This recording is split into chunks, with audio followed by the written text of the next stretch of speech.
crisis we should be focusing on. And don't get me wrong, I don't want to downplay COVID in any way, but the truth is COVID comes and COVID goes. Even in the patient, they get sick, but there is a recovery period and then they're fine. The difference is the pandemic I'm talking about it's a term called dementia. Okay, now a lot of people like to call it Alzheimer's or old timers, but really all Alzheimer's are dementias, but all dementias are not Alzheimer's. So Alzheimer's is a form of dementia. So what is a demented brain?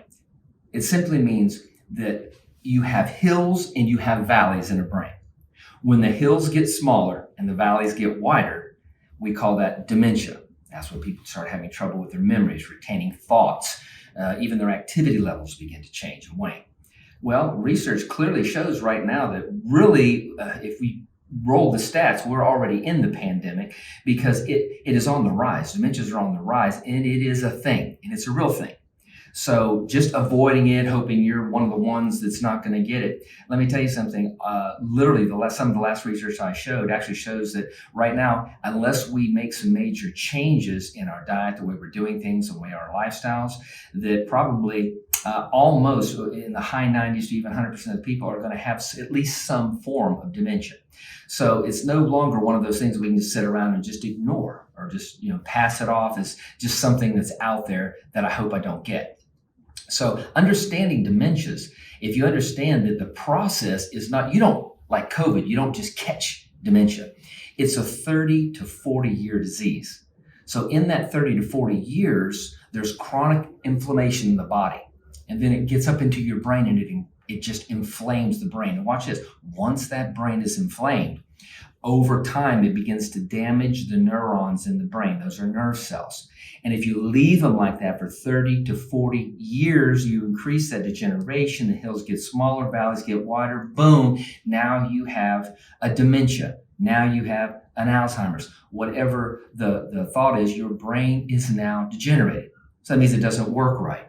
So if we start now doing things and to stop that inflammation, oxidation is another reason for the inflammation. If we could stop oxidation, inflammation, if we could help our energy systems to be stronger so they could repair faster than the cells are tearing down, if we could just accomplish those things, then research clearly shows we could slow the process down and possibly even mitigate or prevent from ever getting dementias in the first place.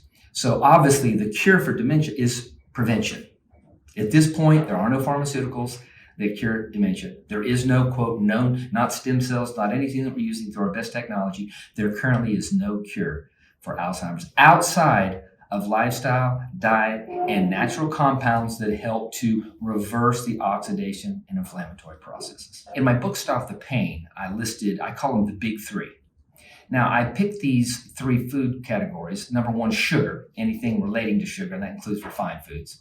I also picked grains, and that's in any form. And I also picked dairy. Now, why did I pick those? Because for the majority of people, they cause chronic inflammatory processes in the body.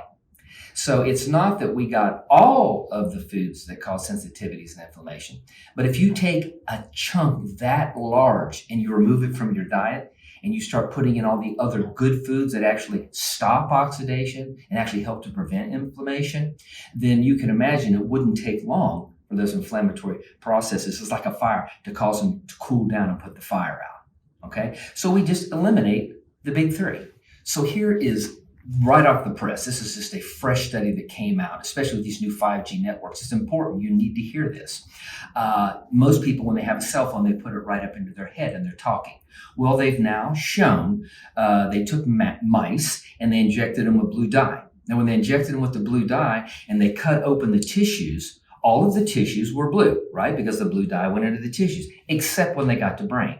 And the brain was nice and pink. Why?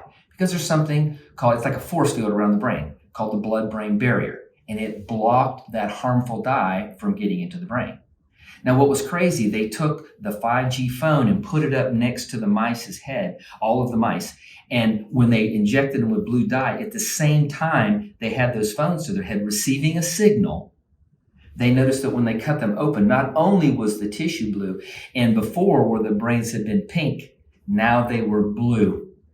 What did that tell us? Well, there's electrical systems in the brain called the calcium ion gating channels, and those phones are triggering that somehow, opening the gates, and it's like the force field's open and all the outside's getting in and it's causing damage. So it'd be no different. We all like to watch Star Wars and the force fields around the ship. Well, the force field around your brain is getting shut down so the enemy now can come in. The foreign substances can now come in. The harm can now come in. So when you do that for a period of time, do you think that's going to add to Alzheimer's? I think you know it will. Is it going to cause other brain disorders and neurological diseases? Stand by, because that's what's happening. If you're going to talk on your cell phone, keep it over here. If you have to, the earbuds are the lesser of the two evils, but they still do emit some of that voltage. So best case, just hold it out here away from your head.